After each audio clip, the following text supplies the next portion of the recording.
आणि त्याच्यानंतर परत जेव्हा एकत्र येतोय तेव्हा वी आर एक्सचेंजिंग नोट्स. आमच्याकडे असं शेअर करायला खूप काही आहे. म्हणजे आज आम्ही खूप मोकळेपणाने एकमेकांना जसं असं सांगू शकतो की अरे ए जरा तो सूर चुकतोय, ते जरा माझ्या आड येतंय, ते जरा बघ ना. असं आम्ही नाटकाच्या प्रोसेसमध्ये जे करतो आम्ही, ते फार छान वाढणं आमचं झालंय असं मला वाटतं. आणि परत एकदा तेंडुलकरांची आठवण आली मला जेव्हा सुमित मगाशी म्हणत होता.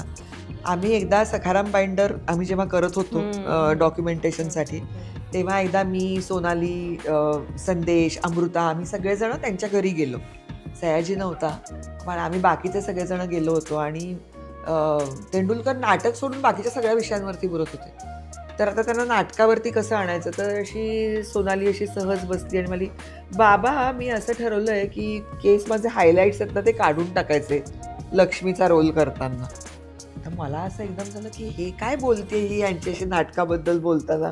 आणि ते उसळून म्हणाले, असा कसा ग विचार करता बाहेरून आतला? कुठल्याही पात्राला भिडताना आधी आत्म्याला म्हणजे आधी आतमध्ये उतरा, मग नंतरच्या गोष्टी they will fall in place. लग्नाच्या बाबतीत तसंच असतं, मैत्रीच्या बाबतीत तसंच असतं की जितके तुम्ही त्याच्या आत उतराल आणि तिथे मोकळेपणा असेल, तो असा बाहेर मग तो दिसायला लागतो. म्हणजे आता कॉम्पिटिशन नसते ना अशी की तुझ्या बरोबरीची मी आहे का, की तुझ्या वरचढ आहे का, तू माझ्या वरचढ आहेस, असलं काहीच नसतं त्याच्यामध्ये. मैत्रीत आपण नाही बघ असं करत. मैत्रीत आपण प्रूव्ह नाही करायला जात. संसारात कधीतरी येतं मागच्या दाराने, तर ते आम्ही मागचं दार ठेवलंच नाही. जे काय आहे आवन जावन सगळी पुढच्याच दारात